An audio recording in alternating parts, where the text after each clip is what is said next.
உங்க toilet cleaner bison toilet cleaner குவாலிட்டியை விட பெட்டர்னு நிரூபிச்சா உங்க மொத்த பணமும் ரீஃபண்ட். பைசன் டாய்லெட் கிளீனர் இப்போது 79 ரூபாயில்.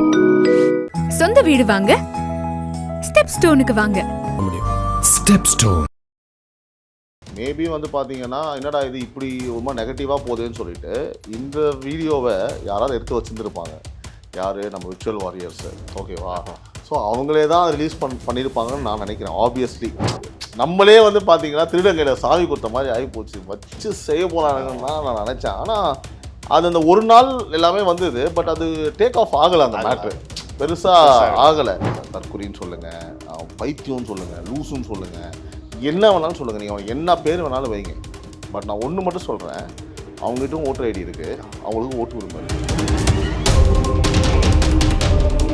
உண்மை என்பதுக்கு மாற்று அப்படின்னா பொய், ஓகேவா? அந்த பொய்யிலேயே பிறந்து பொய்யிலேயே வளர்ந்து பொய்யாக ஆட்சி செய்து பொய்யால் மக்கள் பரப்புரைகளை செய்து பொய்யான வாக்குறுதிகளை கொடுத்து ஒரு பொய்யாகவே வாழ்ந்து கொண்டிருக்கும் குடும்பம் தான் திமுக குடும்பம். நாம் தமிழர் கட்சி வந்து பார்த்தீங்கன்னா யாரை பேஸ் பண்ணி சொல்கிறது? One man army. டிவிக்கேவும் அப்படி தான் சார்.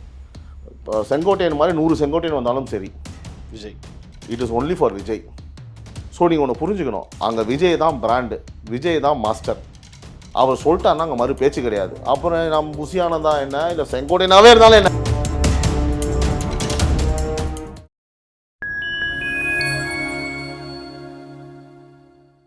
ஃபைன் டைம் நேயர்களுக்கு வணக்கம். இன்று நம்மோடு இணைந்திருப்பவர் ஊடகவியலாளர் திரு சிபி நவீன் அவர்கள். வாருங்கள், அவரிடம் அரசியல் சார்ந்த பல்வேறு கேள்விகளை முன்வைக்கலாம்.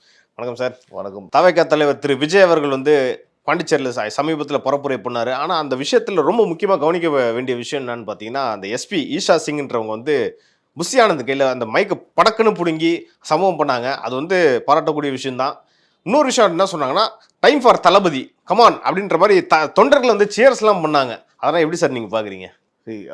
இதில் ஒரு சுவாரஸ்யமான விஷயம் என்னன்னு கேட்டிங்க அப்படின்னா, ஃபஸ்ட்டு வந்து புஷி ஆனந்த் கிட்ட இருந்து அந்த எஸ்பி அவர்கள் வந்து மைக்கை பிடுங்கினது ஒரு பெரிய, அவரை அசிங்கப்படுத்திட்டாங்க, இழிவுபடுத்திட்டாங்க, திட்டாங்க. அந்த ஒரு விஷயம் மட்டும் கிடையாது, 40 பேர் உயிரிழந்துட்டாங்க அப்படின்னு அவங்க ஆக்ரோஷமாக பேசின விஷயங்களும் சோஷியல் மீடியாவில் வந்து நிறைய பகிரப்பட்டது. ஆனால் நான் இதை இப்படி பார்க்குறேன், மேபி வந்து பார்த்தீங்கன்னா என்னடா இது இப்படி ரொம்ப நெகட்டிவாக போகுதுன்னு சொல்லிட்டு இந்த வீடியோவை யாராவது எடுத்து வச்சுருந்துருப்பாங்க. யார் நம்ம விர்ச்சுவல் வாரியர்ஸு, ஓகேவா? ஸோ அவங்களே தான் ரிலீஸ் பண்ணியிருப்பாங்கன்னு நான் நினைக்கிறேன். ஆப்வியஸ்லி, ஓகேவா? ஸோ அந்த விஷயம்லாம் மறைஞ்சு டைம் ஃபார் தளபதின்னு அவங்க வந்து பார்த்தீங்கன்னா ஒரு மாதிரி வர க்ரௌடை அவங்களே என்கரேஜ் பண்ணுற மாதிரி போங்க. நான் இன்னொரு யூடியூப் சேனல்லையும் பார்த்தேன். அதாவது என்னென்னா, அவங்க வந்து டைம் ஃபார் தளபதின்னு வந்து போய் தொலைங்க, சீக்கிரமாக போய் பாருங்க அப்படின்னு சொல்லிட்டு, போய் தொலைப்போ வராங்க, போய் பாரு அப்படின்னு சொல்லிட்டு கூட அதை வந்து அந்த ஒரு ஆங்கிளில் பார்த்தாங்க. சரியா? ஆனால் ஒரு எஸ்பி, ஓகேவா, அவங்க வந்து டைம் ஃபார் தளபதி கூட சொல்லணும்னு அவசியம் கிடையாது. ஆமாம். சரி, அவங்களும் அந்த இடத்துல இன்வால்வ் ஆகுறாங்க. எதில் வந்து அப்படின்னா, அந்த மக்கள் உற்சாகமாக இருக்கிறது இன்வால்வ் ஆகி, அது வந்து எப்படின்னா, நம்ம சொல்லுவோம் இல்லையா, ஒரு நம்ம வீடு ஒரு கெஸ்ட் வரும்போது ஒரு விருந்தோம்பல்னு சொல்லுவோம் இல்லையா, அந்த ஒரு விருந்தோம்பலை வந்து பார்த்தீங்கன்னா அவங்க ஃப்ரெண்ட்லியாக ஹேண்டில் பண்ணாங்க. ஜெல் ஆகிட்டாங்க, போங்க. ஏன்னா அவங்க அங்கே இருக்கிற அவருடைய தொண்டர்களோட உற்சாகத்தை பார்த்து she was also very happy. அதில் வந்து அவங்களும் மர்ஜ் ஆனது. ஸோ இதில் வந்து ஆனால் ரொம்ப அதிகமாக பேசப்பட்டது வந்து பார்த்தீங்கன்னா 2 நாட்களாக அந்த மைக்கை பிடுங்கினது தான். மதிக்கலை, 40 பேர் இறந்துட்டாங்க, எல்லா சேனல்லையுமே வந்து பேசினாங்க. பட் இது வந்தோடனே அப்படியே அந்த விஷயமே மாறிடுச்சு. ஆக்சுவலாக நீங்கள் சொல்கிறது கரெக்டு தான். போன வாரம்னு நினைக்கிறேன். என்னன்னா, தருமபுரியில் அந்த மதுக்கடைக்கு எதிராக ஒரு போராட்டம் நடந்துச்சு. அதில் ஒரு வாலிபர் வந்து போலீஸ்கார் கையை கடிச்சிட்டார். ஓகே, தப்பு தான் வச்சுக்கலாம். ஆனால் அதோட காசு என்ன? மதுக்கடைக்கு எதிராக போராடினது அந்த நியூஸ் பெருசாகலை, ஆனால் அவர் கடிச்சிட்டான்றதை மட்டும் தான் பெருசாகிறாங்க. பார்த்தீங்களா? இல்லை, நான் அந்த விஷயத்தை பார்த்த உடனே உண்மையாகவே ஃபஸ்ட்டு எனக்கு தோணுது என்ன தெரியுமா, போச்சு, ஒரு மிகப்பெரிய கண்டென்ட் கிடச்சிருச்சு. யாரெல்லாம் வந்து தாவேக்காவோட தொண்டர்களை வந்து ட்ரோல் பண்ணுறாங்க. ஏன்னா ஏற்கனவே தற்கூரி, அனில் குஞ்சு என்னென்னமோ சொல்லிட்டு இருக்காங்க. அதனால் நம்மளே வந்து பார்த்தீங்கன்னா திருடங்கையில் சாவி கொடுத்த மாதிரி ஆகி போச்சு, வச்சு செய்ய போகிறாங்கன்னு தான் நான் நினச்சேன். ஆனால் அது அந்த ஒரு நாள் எல்லாமே வந்தது, பட் அது டேக் ஆஃப் ஆகலை. அந்த மேட்ரு பெருசாக ஆகலை. நான் இந்த இடத்துல ஒன்று மட்டும் குறிப்பிட விரும்புகிறேன். ஆக்சுவலி என்னன்னு கேட்டிங்கன்னா, நீங்கள் என்ன வேணாலும் சொல்லுங்கள், தற்குறின்னு சொல்லுங்கள், பைத்தியம்னு சொல்லுங்கள், லூசுன்னு சொல்லுங்கள், என்ன வேணாலும் சொல்லுங்கள், நீங்கள் அவனுக்கு என்ன பேர் வேணாலும் வைங்க. பட் நான் ஒன்று மட்டும் சொல்கிறேன், அவங்ககிட்டும் ஓட்டர் ஐடி இருக்குது, அவங்களுக்கும் ஓட்டு உரிமை இருக்குது. நான் இது வந்து ஒரு ஸ்ட்ராங்கான ஒரு ஒரு வார்த்தை. அது வந்து புரியுறவங்களுக்கு அது விஷயம் புரியும். இவ்வளோ பேர் வந்து பார்த்தீங்கன்னா, அவன் என்னப்பா அவன் அணில் குஞ்சு மாதிரி இங்கேருந்து அங்கே தாவுறான், மரத்து மேலே ஏறுறான். நீங்கள் அவனை எவ்வளோ அசிங்கப்படுத்த முடியுமோ அவ்வளோ அசிங்கப்படுத்துறீங்க. இப்போ தற்கொலைலாம் கூப்பிடக்கூடாதுன்னு சொல்லி அதுவுமே வந்து பார்த்தீங்கன்னா நீங்களே கூப்பிட்டீங்க. இப்போ நீங்களே கூப்பிடக்கூடாது முடிவு எடுத்துறீங்க. அவங்க அதை எதை பற்றியுமே அவங்க கவலையும் படலை. நீங்கள் தற்கொலைன்னு கூப்பிட்றனால அவங்க வந்து டிமோட்டிவேட் ஆகி விஜய் அவர்களுக்கு ஆதரவாக பேசாமல் நிறுத்த போகிறதும் கிடையாது, நிறுத்தியதும் கிடையாது இன்று வரை, இல்லையா? அப்படி இருக்கும்போது நீங்கள் அரசியல் கட்சியாக இருப்பவர்களும் சரி, யூடியூப்பில் பேசுகிறவங்களும் சரி, இவங்க அதாவது விஜய் அவர்களோட ஆதரவாளர்களை விமர்சனம் செய்யக்கூடிய யாராக இருந்தாலும் ஒன்றை மட்டும் நீங்கள் ஞாபகம் வைத்துக் கொள்ள வேண்டும். அவர்களுக்கு ஓட்டுரிமை என்பது அவர்களுக்கும் இருக்கு. சரியா? ஸோ தட் மேட்டர்ஸ் அப்படின்னு நான் சொல்ல வரேன். என்னன்னா ஒரு சைடு இப்போ விஜய் அவர்கள் களத்தில் இருக்காரு, உதயநிதி அவர்களும் ஸ்ட்ராங்காக களத்தில் நின்றுக்கிட்டு இருக்காரு. இல்லைங்க, அவரும் இருக்காருல்ல, ஸ்ட்ராங்காக அவர் இருக்காரு. ஓகே. ஏன்னா இளைஞர்கள் வந்து திரு உதயநிதி பக்கம்ன்ற மாதிரி திமுக சொல்லிட்டு இருக்காங்க. இதை நீங்க எப்படி பாக்குறீங்க சார்? இப்போ திமுக வந்து பாத்தீங்கன்னா அவங்க வந்து நம்ம நாம் தமிழர் கட்சி திரு சீமான் அவர்களோ இல்லை தாவேகா அவர்களோ விமர்சிப்பது போல திமுக அவர்கள் வந்து பார்த்தா உதயநிதியை விமர்சிக்க முடியும்னு நீங்க நினைக்கிறீங்களா? இல்லை, உதயநிதி வேணாம் சார். ஒரு ஒரு அடிமட்ட தொண்டனாக இருக்கக்கூடியவனையாவது வந்து அவன் கட்சியை விட்டு கொடுப்பானா சார்? அவங்க வந்து நான் உதாரணத்துக்கு சொல்கிறேன், அவன் ஒரு கொலையே பண்ணாலும், ஒரு திருட்டு சம்பவம் பண்ணாலும், ஒரு கற்பழிப்பே பண்ணாலுமே வந்து பார்த்தீங்கன்னா அவங்க யாருமே ஒத்துக்க போகிறதும் கிடையாது அப்படின்றது தான் கசப்பான உண்மை. ஓகே, சரிங்களா? பல விஷயங்களை நம்ம வந்து எல்லாம் ஸ்டேட்மெண்ட்டாகவே எடுத்து கொடுத்துட்டோம். 6 மாதத்தில் 640 கொலைகள் நடந்திருக்கு, 15,000த்துக்கும் மேற்பட்ட வழக்குகள், பெண்கள் மீதான குற்ற வழக்குகள் பதிவாயிருக்குன்னு நம்ம சொல்லி ஊழல் எவ்வளவோ பேசலாம். இப்போ நேரு ஊழல் இருக்கட்டும், நிறைய பேசலாம் இல்லையா? எதையுமே அவங்க வந்து ஒத்துக்க மாட்டாங்க, யாருமே ஒத்துக்க மாட்டாங்க. That is obvious. இன்ஃபேக்ட் வந்து பார்த்தீங்கன்னா கே நேரு அவர்கள் மேலே கூட ஒரு ஊழல் குற்றச்சாட்டை வந்து இடி சுமத்தி இருக்கு. எஃப்ஐஆர் ஃபைல் பண்ண மாட்டாங்க. இன்னொரு சைடு வந்து அவர் வந்து பொறுப்பு டிஜிபி இப்போ ஹாஸ்பிட்டல் அட்மிட் ஆகிட்டு இருக்காரு. இது எப்போ இவர் எஃப்ஐஆர் பதிவு பண்ணணும்னு சொன்ன உடனே நெஞ்சொலி வந்துருச்சு. நெஞ்சொலி வந்தோடனே அவர் ஹாஸ்பிட்டலுக்கு போயிட்டாரு. இப்போ பொறுப்பு டிஜிபியை போட்டு இன்னொருத்தர் இருக்காரு, இப்போ போட்டிருக்காங்க 2-3 நாளா. சரி, இது எல்லாமே you have to connect the dots. நான் இன்னொரு ஒரு விஷயம் நான் சுவாரஸ்யமாக சொல்கிறேன் இந்த இடத்துல.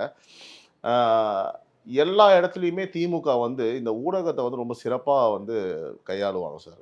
ஒரு விஷயம் பயங்கர நெகட்டிவாக அவங்க சைடு வந்தாலும் சரி, இல்லை அவங்களுக்கு எதிராக இன்னொருத்தன் பாசிட்டிவாக ஏதோ ஒரு விஷயத்த பேச போனால் அது ரொம்ப நிறைய போதுடா, ரொம்ப இன்டாக்ட் இருக்குது அப்படின்னு சொன்னாலும் உடனே இவங்க ஒரு விஷயத்த வந்து முன் வைப்பாங்க.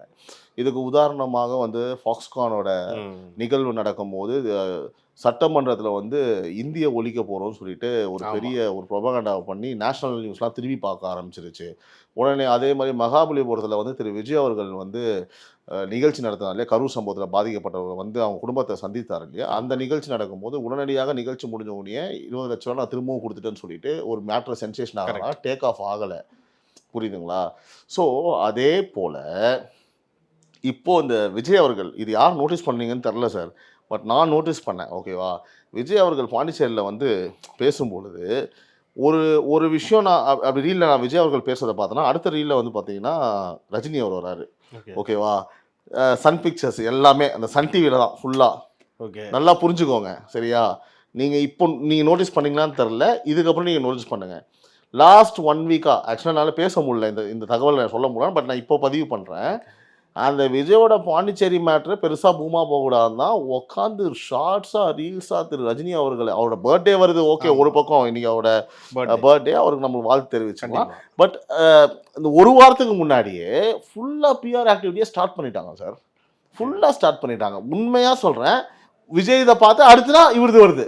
நானும் என்னடா இது வருது இப்படி தான். அதுக்கப்புறம் தான் யோசிக்கிறேன், அடடா அவன் எப்பவும் போல் இந்த பசங்க சூப்பராக வேலை பார்த்துட்டானுங்க. ஓகே, பட் இந்த அளவுக்கு அதுக்கு ட்ராக்ஷனும் இருந்தது இந்த வாட்டி. ரஜினி அப்படின்ற போது எல்லாருமே கொண்டாடக்கூடியது தானே சார், எல்லாருக்குமே பிடிக்கும் இல்லையா? அப்போல்லாம் யோசித்தேன், இன்னும் இந்த மாதிரி ஒரு சீப்பான அரசியலை வந்து பார்த்தீங்கன்னா ஆப்வியஸாக வந்து பார்த்தீங்கன்னா திரு ரஜினி அவர்கள் நிறைய இடத்துல வந்து திமுக தான் சப்போர்ட்டாக வந்து பேசுறதுனா கூட அவரோட விழாவில் கலந்துக்கிறதும் ரெகுலராக அந்த டச் இருக்குது அந்த ஃபேமிலி கூட. நடந்துன்றது எல்லாருக்கும் தெரியும். ஸோ இது பாருங்கள், உங்களுக்கு அகைன் வந்து எந்த மாதிரியான ஒரு பாலிடிக்ஸை வந்து முன்னெடுக்கிறாங்க பாருங்கள். பட் எனிவேஸ், எங்கே இந்த கொஸ்டின் நீங்கள் ஆரம்பிச்சிங்கன்னா உதயநிதி வந்து பார்த்தீங்கன்னா அவர் பேசுனா சொல்லிட்டா சார், உண்மை என்பதுக்கு மாற்று அப்படின்னா பொய். ஓகேவா? அந்த பொய்யிலேயே பிறந்து பொய்யிலேயே வளர்ந்து பொய்யாக ஆட்சி செய்து பொய்யால மக்கள் பரப்புரைகளை செய்து பொய்யான வாக்குறுதிகளை கொடுத்து ஒரு பொய்யாகவே வாழ்ந்து கொண்டிருக்கும் குடும்பம் தான் திமுக குடும்பம். புரியுதுங்களா? திமுக குடும்பமும் சரி, பாவம் தலையெழுத்து வர வழி இல்லாமல் அவங்க கீழே தொண்டர்களையும் அந்த மாதிரி உருவாக்கி வச்சிருக்காங்க. அவங்களால அவங்க பேசுகிற எதையுமே நம்ம ஒரு பொருட்டாகவே எடுக்கக்கூடாது. இதை மக்கள் உணரணும். இதை வந்து நான் என்னோட வன்மத்தை கக்குறன்றதுலாம் கிடையாது. ஏன்னா 100 உதாரணங்கள் இருக்கு. ஏன்னா இன்னொரு சைடு பார்த்தீங்கன்னா ஈரோட்டில் வந்து பர்மிஷனு கொடுக்கல அப்படின்னு சொல்லிட்டு இருந்தாங்க. ஒரு வழியாக வந்து 18ஆம் தேதி வந்து பரப்புரை செய்ய போகிறாரு திரு விஜய் அவர்கள். அது எப்படி இருக்க போகுது? இன்னொரு சைடு பார்த்தீங்கன்னா செங்கோட்டையன் சொல்கிறாரு அதிமுகவே இருக்காது, அதிமுக வந்து தாவேக்கா பக்கம் வரப்போகுது, தாவேக்கா பக்கம் வரப்போகுதுன்னா தாவேக்கா இன்னொரு அதிமுக மாறப்போகுதுன்ற மாதிரி சொல்கிறாரு. மேபி நான் அந்த விஷயத்த வந்து நான் கொஞ்சம் வந்து உணர்றேன் தான் சார். எக்ஸாக்டாக சொல்ல முடியாது மாறப்போகுது. அவரோட கருத்தை அவர் தெரிவிக்கிறாரு. அதிருப்தியில் இருக்கக்கூடிய அதிமுக நிர்வாகிகளை இங்கே தாவேக்கா வரப்போதான் என்னோட நோக்கம், கட்சியை பலப்படுத்துவதுதான் என்னோட நோக்கம், அந்த வேலையை நான் பார்த்துக்கிறேன், அதை பற்றி நீங்கள் யாரும் வரி பண்ணாதீங்கலாம் சொன்னதாக தகவல் அவர் பேசியிருக்காரு. அதே போல் வந்து பார்த்தீங்கன்னா எல்லாரும் வருவாங்கலாம் சொல்ல முடியாது. இப்போ வந்து பார்த்தீங்கன்னா அவைத்தலைவராக வந்து தாவேக்காக ஒருத்தர் தாவரன்னு சொன்னோடனே அவரை அண்ணன் திரு எடப்பாடி அவர்கள் வந்து டக்குன்னு மேபி அதனால தான் சொல்கிறாங்க நம்ம கேள்விப்பட்டது. எனிவேஸ் வந்து பார்த்தீங்கன்னா நிச்சயமாக அதிமுகலேருந்து ஆப்வியஸ்லி வருவாங்க. நிறைய அதிருப்தி இருக்கு, ஆப்வியஸ்லி வருவாங்க. இன்னொன்று நம்ம இப்படி பார்க்கணும் சார், அதிருப்தி வந்து பார்த்தீங்கன்னா அதிமுகவில் மட்டும்தான் இருக்கான்னு கேட்டால் எல்லா கிடையாது. அப்படி பார்த்தா வந்து திமுகவில் வந்து கட்டிங் வாங்கி ஊழல் பண்ணுற பெருச்சாளிகளை தவிர்த்து ஒதுக்கப்பட்டிருக்கக்கூடிய அண்ணன் பிடிஆர் அவர்கள்லாம் வந்து பார்த்தீங்கன்னா நிச்சயமாக தாவேக்காக செல்வதற்கு நிறைய வாய்ப்புகள் இருக்கு. ஓகேவா? ஸோ அதனால வந்து நம்ம அதிமுக மட்டும் சொல்லக்கூடாது. நிறைய பார்ட்டியில் அந்த மாதிரி இருக்காங்க. பட் இவங்க செலக்டிவாக பார்த்து எடுக்கணும். ஓபிஎஸ் அவர்கள் வந்து வந்தாலும் அவங்கள சேர்க்க மாட்டோம், அது வாய்ப்புகள் கம்மின்னு ஒரு பேச்சு இருக்கு. ஏன்னா தேர் இஸ் நோ டிஃப்ரென்ஸ் அப்படின்ற மாதிரி ஆயிடும். ஊழல் செஞ்சவங்க எல்லாருமே நீங்கள் வச்சுருக்கீங்களே, ஊழல் பண்ணுறாங்க, அப்புறம் என்ன இருக்கு அப்படின்னு. இன்னொன்று வந்து பார்த்தீங்கன்னா இந்த நிகழ்ச்சியில் மாவட்ட செயலரோட கூட்டத்தில் செங்கோட்டையன் அவர் தலைமையில் நடந்த நிகழ்ச்சியில் பின்னாடி வந்து ரைட் சைடில் எம்ஜிஆர் அவர்களோட புகைப்படமும் அம்மா புகைப்படமும் இருந்ததுன்னு நான் நினைக்கிறேன். ஓகேங்களா? ஸோ ஆக்சுவலாக வந்து பார்த்தீங்கன்னா ஒரு ஸ்டைல் அதிமுக ஸ்டைலில் தான் அந்த பேனர்லாம் வந்து இருக்கு. ஆமாம் இருக்கு, வந்திருக்கு. ஸோ நீங்கள் இப்போது எப்படி நான் பார்க்குறேன்னா மக்கள் எப்படி பார்ப்பாங்கன்னு நான் சொல்கிறேன். ஒரு பார்வையாளர் அவங்க எப்படி பார்ப்பாங்கன்னா ஓகேப்பா அம்மா படம் இருக்குது. அது சில பேர்லாம் வந்து பார்த்தீங்கன்னா நீங்கள் புரிஞ்சுக்கணும், இன்னுமே வந்து அம்மாக்காக ஓட்டு, எம்ஜிஆருக்காக ஓட்டுன்னு இருக்கவங்களாம் இருக்காங்க இல்லையா? ஸோ இது எங்கே வந்து பலமாக அமையும் அப்படின்னா அதிமுக நிறைய பேர் உள்ளே வரும்போது நம்ம தலைவர் வச்சு அவங்க தான் பேசுகிறாங்க, அண்ணன் நம்ம செங்கோட்டை இப்போ அதிமுக இருந்தாரப்பா, இத்தனை வருஷம் இருந்துக்காரப்பா, இவங்கப்பா அவங்கப்பா அப்படின்னு வரும்போது அதை தான் சொல்லிக்கிட்டே இருக்காரு. திமுகவுக்கு மாற்று நாங்கள் தான் அடுத்துன்னு சொல்லிக்கிட்டே இருக்காரு. இன்னொன்று என்னன்னு கேட்டிங்கன்னா அந்த கரிஷ்மேட்டிக்கு அந்த huge response from the crowd, அந்த யங் பீப்புளு, அது இந்த பக்கம் கொஞ்சம் ஓங்கி இருக்கனால தற்போது இருக்க சூழ்நிலை அந்த ஓட் பேங்க் வந்து ஓங்கி இருக்கனால வந்து பார்த்தீங்கன்னா இவங்க ஏதாவது சின்னதாக பண்ணால் கூட அதை பெரிய பின்பமாக மக்களிடையே அது வெளிப்படையாக தெரிகிறது. ஒரு மேட்டர் நீங்கள் பண்ணீங்க அப்படின்னா அது 1000 10,000 வந்து பிளாஸ்ட் ஆகுது வெளியில். அது ஒரு மிகப்பெரிய ஒரு பாசிட்டிவ் சைடு டிவி கேக்கு, நெகட்டிவ் சைடு ஏடிஎம் கேக்கு. நீங்கள் இது சொல்லிகிட்டே இருக்கிறப்போ இன்னொரு விஷயம் நான் கேட்கணும்னு விரும்புகிறேன். என்னன்னா புஷி ஆனந்தை வந்து ஃபேட் அவுட் பண்ணுறாங்களா? ஏன்னா செங்கோட்டையன் வந்ததுக்கப்புறம் புஷி ஆனந்தோட இம்பார்ட்டன்ஸ் ஏதோ குறைஞ்ச மாதிரி தெரியுது. இல்லை இம்பார்ட்டன்ஸ் கிடையாதுங்க. அதாவது எப்படின்னா ரெஸ்பான்சிபிலிட்டியை வந்து பிரித்து விட்டுருக்காங்கன்னு சொல்லலாம். இம்பார்ட்டன்ஸ்ன்னு நம்ம சொல்ல முடியாது. அவர் வந்து பார்த்தீங்கன்னா இப்படி வச்சுக்கலாம், அவர் வந்து முதல் முறையாக கட்சி ஆரம்பித்து எல்லாம் பாடலாம் வெளியிட்டு மாநாடு நடக்கும்போது அவர் மட்டும் தாங்க இருந்தார். சரியா? புரிஞ்சுக்கோங்க. அதுக்கப்புறம் கட்சியில் வந்து நம்மளுக்கு ஒரு பலம் சேர்க்குன்ற போது எல்லாருக்குமே இங்கே என்னன்னு கேட்டிங்க அப்படின்னா விஜய் அவர்களை முதலமைச்சராக ஆக்க வேண்டும், கட்சி ஜெயிக்க வேண்டும் அப்படின்றதுல அவங்க ரொம்ப தெளிவாக இருக்காங்கன்றது தான் நம்ம பார்க்கணும். இந்த விஷயத்தை நான் அப்படி தான் பார்க்குறேன். அப்படி தான் அவங்க கட்சிக்குள்ளே இருக்கும்.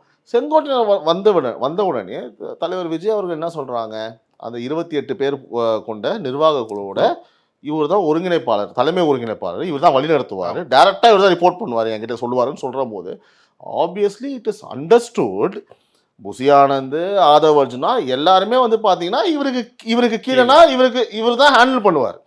இட் இஸ் அண்டர்ஸ்டூட் இல்லையா? அப்போ வந்து அந்த இடத்துல வந்து பார்த்தீங்கன்னா ஒதுக்கப்படுவார்னு எப்படிங்க சொல்லுவீங்க? அது வந்து ஒரு புரோட்டோகால்.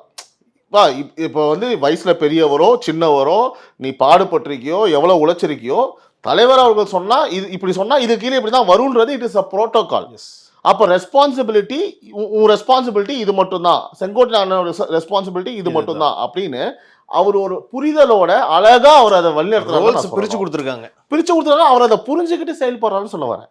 அது வந்து அரசியலா மாற்றாம அதை இப்ப நம்ம அரசியலா பேசிட்டு இருக்கோம்.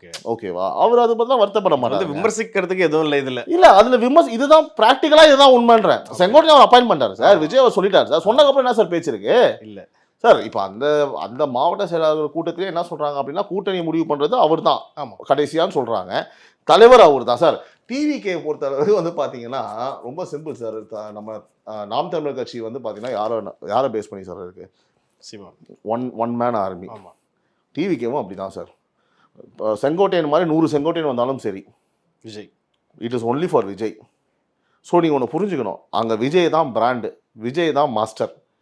அவர் சொல்லிட்டாருன்னா அங்கே மறு பேச்சு கிடையாது. அப்புறம் நம்ம புசியானந்தா என்ன இல்லை செங்கோட்டையனாவே இருந்தாலும் என்ன சார், ஒன்றுமே கிடையாது. நாளைக்கு செங்கோட்டையனுக்கு மேலே ஒருத்தரை போட்டு இவர் சொல்றதுதான் இவரு கீழே அந்த 28+1 செங்கோட்டையன் அவரை இவர் தான் லீட் பண்ணுவார்னு ஒரு புதுசா வந்தாருன்னா அப்புறமா எடப்பாடி பழனிசாமி வந்தாலும் சரி, ஸ்டாலின் அவர்கள் வந்தாலும் சரி, விஜய் தான் 28+2 2 பேருக்கு உள்ள போடு அப்படின்னா அவங்க சொல்றதை கேட்பாங்க. புரியுதா? Vijay is ultimate. அப்ப விஜய் இஸ் லைக் அல்டிமேட் தாண்டி is the master, is the face of his party sir. Okay, அவர் தான். இப்போ நம்ம அதிமுக அப்படி சொல்ல முடியாது, பட் இங்க எப்பவுமே அப்படிதான் சார். இப்ப கிடையாது, எழுதி வச்சுக்கோங்க, எப்பவுமே அது அப்படிதான். அடுத்தபடியா வந்து இறுதியா ஒரு கேள்வி கேட்கணும். சாட்டை துரைமுருகன் இருக்காரு, தொடர்ந்து கடுமையா விமர்சிக்கிறாரு விஜய். இப்போ கூட பாத்தீங்கன்னா பரப்புரை பண்ணார்ல பாண்டிச்சேரியில், அதை வந்து போட்டு ஏதோ வெண்ணிலவே பாட்டெல்லாம் போட்டு ட்ரோல்லாம் பண்ணியிருக்காரு. இதை எப்படி பாக்குறீங்க? எனக்கு சாட்டை துரைமுருகன் அண்ணனோட பேச்சு ரொம்ப பிடிக்கும். ஆக்சுவலா நல்லா பேசுவார், ஒரு என்டர்டெய்னிங்கா இருக்கும். அண்ணன் வந்து நல்ல என்டர்டெய்னரு, நல்ல நகைச்சுவையாக அரசியல் கலந்து பேசுவார். ஓகே, அதை முதல்ல நான் பதிவு பண்ண விரும்புகிறேன். அதை பார்க்கும்போது ஜாலியாக இருந்தது, அண்ணன் சீமான் அவர்கள் பேசுவது போல. அதை வந்து நம்ம பார்த்து என்ன பண்ணலாம், என்ஜாய் பண்ணலாம், சிரிக்கலாம். அண்ணன் செம்மையாக கலாய்கிறாரா அப்படின்னு சொல்லலாம். என்ன பிரயோஜனம்? அதில் அரசியல் எதுவுமே இல்லை. என்ன பிரயோஜனம்? இல்லை, என்ன பிரயோஜனம்? கேள்வி வருது, மக்கள் வருது. இப்போ அண்ணன் என்ன சொல்கிறாப்புலன்னா, A4 சீட்டு துண்டு சீட்டே நம்ம வந்து எப்பா முடியலன்னு சொன்னோம், இப்போ A4 சீட்டு அப்படின்னு சொல்லி மீண்டும் மீண்டும் அந்த குற்றச்சாட்டை முன்வைக்கிறாரு. சார் நான் எப்படி பார்க்குறேன்னா சார், A4 சீட்டை வச்சு A4 துண்டு சீட்டை வச்சு பேசினாலும் சரி, A4 சீட்டை வச்சு பேசினாலும் சரி, ஓகேவா, என்ன சைஸு எதில் வச்சு பேசுகிறாங்கன்றது மேட்ரு கிடையாது, என்ன கண்டென்ட் பேசுகிறாங்கன்றதான் மேட்ரு. ஆக்கப்பூர்வமாக என்ன பேசுகிறாங்கன்றது, என்ன அவங்க சொல்கிறாங்கன்றதான் மேட்ரு. ஓகேவா, எந்த ஷீட்டுமே இல்லாமல் ஓகேவா அப்படின்லாம் நம்ம ஆக்கப்பூர்வமாக பேசி என்ன ஜெயிச்சிங்க? நியாயமான கேள்வி. ஓ, எனக்கு சீமானா ரொம்ப பிடிக்கும். அதாவது அவர் பேசும்போது யாரா இருந்தாலுமே வந்து பார்த்தீங்கன்னா போய் ஓட்டு போட்டுருவான். கரெக்டா? இதில் மாற்றுக்கிறது கிடையாது, நம்ம ஒத்துக்கணும். சிறந்த பேச்சாளர் அண்ணன், சிறந்த அறிவாளி, அவர் மேலே ஒரு நாலேஜ் கிடையாது, நான் ஒத்துக்கிறேன். உள்ளபடியே ஒரு வந்துட்டார்ல, பேசியே ஆட்சியை முடிச்சாம பேசியே 38 லட்சம் ஓட்டு வாங்கிட்டார்ல. ஆனால் என்ன பயன்? இப்போ இதுக்கு இதுவா அதுக்கு இதுவா அவ்வளவுதான் கதை. இப்போ வெண்ணிலவேன்னு ஒரு ஃபன் பண்ணிட்டு இருக்காரு. ஓகேவா, எனக்கு தெரிஞ்சு சோசியல் மீடியாலேயே அதிகமா ட்ரோல் செய்யப்பட்ட ஒரு தலைவர்னா அது அண்ணன் சீமான் அவர்கள் தான், ஒத்துக்கணும். ஆமா, இப்போ நீங்க விஜய் அவர்களை ட்ரோல் பண்ணும்போது நான் ரசிக்கிறேன். ஆனா இங்க டன் கணக்கில் இருக்கு, ஏகப்பட்டது இருக்கு. அதாவது அதுதான் டிப்போவே, அதான் ட்ரோல் டிப்போவே அதான். ஓகேவா, பொலிட்டிக்கல் என்டர்டெய்னர் மாதிரி பார்க்க ஆரம்பிச்சிட்டாங்க அவரை. புரியுதா? அப்போ நீங்க புரிஞ்சுக்கணும், நீங்க வந்து பாத்தீங்கன்னா அரசியலை பேசணும், அவர் வந்து பாத்தீங்கன்னா ஒரு மினிஸ்டர்ஸ் மீதான குற்றச்சாட்டுகளை வைக்கணும், டைரக்டா அட்டாக் பண்ணணும். இந்த மாதிரிலாம் பேசினாதான் மக்கள் விரும்புவாங்க. சும்மா நம்ம ஒரு ஜாலியாக நம்ம ஜாலியாகவும் பேசுகிறோம், ஏன்னா இன்னைக்கு மக்கள் எதிர்பார்க்குறாங்க. பட் அரசியலும் நம்ம பேசுகிறோம் அந்த இடத்துல. இவங்க சொல்ல லாஜிக்காக இருக்குப்பான்னு சொன்னால் என்ன கேட்குறேன் அப்படின்னா, 38 lakhs ஓட்டு நீங்கள் வாங்கிருக்கீங்க, ஆல்மோஸ்ட் 38 லட்சம் ஓட்டு, 8% ஓட்டு வாங்கியிருக்கீங்க நீங்கள் அப்படின்னா, நான் என்ன கேட்குறேன், என்ன பயன் தான் நம்பி ஓட்டு குத்துறவங்களுக்கு என்ன பயன்? ஆமாம், நீ என்ன பண்ணிடுவேன்னு நான் கேட்கல, என்ன பயன்? ஏதாவது பண்ணுங்கன்னு தான் சொல்றேன். நான் என்ன பண்ண முடியும் உங்களால? சொல்றேன், மரங்களின் மாநாடு, மலைகளின் மாநாடு, காடுகளின் மாநாடு, கடல் மாநாடுன்னு சொல்றாரு அவரு. சார் நான் திரும்பவும் கேட்குறேன் சார், அதாவது அவர் என்ன சொல்றாருன்னா, நீ தண்ணி இல்லாமல் வாழ்ந்துருவியா? வாழ முடியாதுதான். மரம் நல்லது, மரம் வந்து நல்லது ஒத்துக்கிறேன். நான் எதையுமே மறுக்கல. என்ன பயன்? டைரக்டா நீங்க மக்களுக்கு எப்படி நீங்க ஒரு விஷயங்களை செய்ய முடியும்? சட்டசபைன்னு ஒன்று இருக்குது, கான்ஸ்டியூஷன் லான்னு ஒன்று இருக்குது. நீங்கள் மினிஸ்டராக இருந்தால் தான் இது பண்ண முடியும், நீங்கள் சிஎம்மாக இருந்தால் பண்ண முடியும், நீங்கள் ஒரு எம்எல்ஏ தான் பண்ண முடியும், ஒரு கவுன்சிலராக இந்த கொலா கூட சரி பண்ண முடியும்னு ரூல் இருக்குல்ல சார். அதுக்கான ஸ்டெப்ஸ் என்ன எடுத்தீங்க? என்ன பயன்? இதில் துண்டு சீட்டை வச்சு பேசினா என்ன, A4 ஷீட்டை வச்சு பேசினா என்ன? நீங்கள் நல்லா தான் பேசுறீங்க, நான் ஒத்துக்கிறேன். என்ன பயன்? என்ன பேச்சு போட்டியா நடக்குதுங்க? என்ன பயன்? அதான் திரும்ப திரும்ப என்ன பயன்? அண்ணா நீங்கள் சிறந்த பேச்சாளர், சீமான் அண்ணன் சிறந்த தலைவர், என்ன பயன்? எதுவுமே இல்லை. அவ்வளோதான். இப்போ நான் என்ன கேட்குறேன்னா, நான் இன்னொன்று இந்த விஷயம் நான் குறிப்பிட விரும்புகிறேன். இப்போ நல்ல பேச்சாளர்கள் நல்லா நம்ம பார்க்கும்போது பார்த்தீங்கன்னா தாவேகாவும் நான் சொல்கிறேன். தாவேகாவும் வந்து பார்த்தீங்கன்னா சில இடங்களில் வந்து சில முடிவுகளை அவங்க எடுக்கணும். நான் முதல்ல சொல்லிட்டு இருக்கேன். இப்போ அண்ணன் திரு நாஞ்சில் சம்பத் அவர்களை வந்து பயங்கரமாக விமர்சிக்கிறாருங்க. அண்ணன் திரு சாட்டை திரும்ப அவர்கள் பயங்கரமாக விமர்சிக்கிறாரு. ஓகே, இவரும் ஒரு கடுமையான வார்த்தையை சொல்கிறாரு, அவரும் ஒருமையில வாடா போடான்னு பேசிட்டாரு. ரைட், ஓகே, அது அரசியலில் இருக்க தான் செய்யும். இதெல்லாம் சாதாரணம் அப்படின்ற மாதிரி தான். பட் இந்த மாதிரி பேசுகிறாங்க, சப்போர்ட் பண்ணுறாங்க, டிவிக்காக பேசுகிறாங்க, நாம் தமிழ் கட்சி அண்ணன் பேச சொல்லும் போது எனக்கு ஒருத்தர் ஞாபகத்துக்கு வருது. எனக்கு எப்படின்னா, ஆரம்பத்திலிருந்து 2 வருடமாக 2.5 வருடமாக நான் திரும்ப சொல்லிட்டு இருக்கேன். ஒருத்தர் வந்து பார்த்தா டிவிக்காக பேசிகிட்டு இருக்காரு, பேசினே இருக்கிறாரு. ஆனால் நம்மளும் பார்த்து தான் இருக்கிறோம். அவர் அண்ணன், நம்ம நண்பர், அவர் ராவுத்தர நண்பர், அவர் நம்ம உங்கள் சேனலுக்கு ரெகுலராக வருவார். அண்ணன் ரொம்ப நாளாக வரதில்லை, கொஞ்சம் வரதில்லை. நான் என்ன சொல்கிறேன் அப்படின்னா, பேசிட்டே இருக்கா அப்படின்னா அவங்கள மாதிரி ஆட்களை நீங்கள் வந்து சப்போர்ட் பண்ணி யூஸ் பண்ணணும். இப்போது ஏன்னா இப்போ செங்கோட்டையன் அவர் வந்திருக்காரு. இப்போது அவர் சொல்லியிருக்காரு மாவட்ட சேனல் லேட்டாக லைனுக்கு வாங்கன்னு சொல்லிட்டு. அது என்ன பாலிடிக்ஸானா எனக்கு தெரியாது. நான் என்ன சொல்கிறேன் அப்படின்னா, they have to use people like this. Karur சம்பவத்தில் வந்து 2 பேர் தான் பேசினாங்க. ஃபிலிக்ஸ் சார் பேசினாரு, ஜெயில் அரெஸ்ட் பண்ணி அவ்வளோ சூப்பர், ஓகேவா, சப்போர்ட் பேசினார், கேரிங்காக அடிச்சாரு சார், ஓகேங்களா. அடுத்து எனக்கு தெரிஞ்சு ராவுத்தர் இப்ராஹிம் பேசினாரு, ஓகேவா. அதுக்கப்புறம் வந்து பார்த்தீங்கன்னா எனக்கு கட்சி ராஜ்மோகன் சார் அவங்களாம் அந்த டைமில் பேசுறேன்னு நினைக்கிறேன். அந்த டைம் யாருமே பேசல. ஓகே, இவங்க 2 பேர் மேஜராக பேசினாங்க. ஸோ துன்பத்திலையும், அதாவது இன்பத்தில் இருக்கிறத விட துன்பத்தில் ஏமா கை கொடுக்குறான்றதை நம்ம பார்க்கணும். ஸோ இப்போ வந்து எல்லாமே ஸ்டெடியாக ஓரளவுக்கு மேலே, ஏன்னா எலெக்ஷன் 4 மாதம் தான் இருக்குது. இந்த மாதிரி ஆட்களையும் இவங்க யூஸ் பண்ணணுன்றது தான் நான் பாயிண்ட் சொல்கிறேன். நான் ஏன் இதை சொன்னால், நீங்கள் சாட்டை திரும்ப வந்து பேச்சு இவங்க அவங்கள கலாய்க்கிறாங்க, திட்டுறாங்கன்ற போது இப்போ இவங்களாம் 2 வருஷமாக பேசிட்டு இருக்காங்களே, அந்த அங்கீகாரத்தையும் இவங்களுக்குலாம் கொடுக்கணும். அண்ணன் நாஞ்சில் சம்பத் கொடுத்ததை நான் வரவேற்கிறேன், மிகப்பெரிய பேச்சாளர், ஓகேவா, ரைட், அதில் எந்த சந்தேகமும் கிடையாது உள்ளபடி. ஆனால் ராவுத்தர் இப்ராஹிம் போல இன்னுமே இருக்கிறாங்க, நிறைய பேர் இருக்கிறாங்க, ஓகேவா. நான் இப்போ உதாரணத்துக்கு டக்குன்னு சொன்னேன், ஏன்னா இவங்களுக்கு நிறைய இங்கே ஒரு பேட்டி கொடுத்துக்கானதுக்காக நான் உதாரணம், நிறைய பேர் இருக்காங்க சார், நானே ஃபேஸ் பண்ணிட்டு தான் இருக்கேன். ஸோ பார்ப்போம் விஜய் அவர்கள் இந்த இஷ்யூ எப்படி ஹேண்டில் பண்ண போறாரு. ராவுத்தர் இப்ராஹிம், இன்னும் பல பேர் வந்து அவங்களுக்கு வந்து தாவேக்கால் அங்கீகாரம் கொடுப்பாங்களா மாட்டாங்கன்றதை நம்ம பொறுத்து இருந்து பார்ப்போம். உங்கள் கருத்திற்கும் நேரத்திற்கும் நன்றி. நன்றி, வணக்கம்.